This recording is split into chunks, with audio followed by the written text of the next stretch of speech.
So right here we'll be using cardboard for the curved area.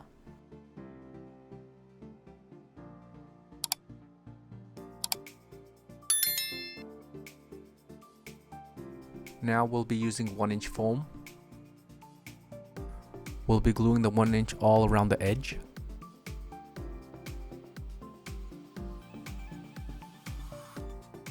We're just gonna cut the foam even with the wood.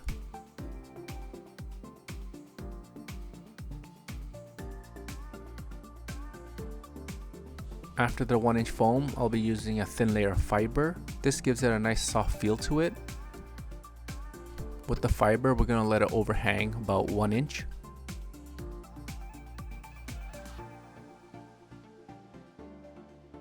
Now we'll be just putting a few staples on it to lock it in place.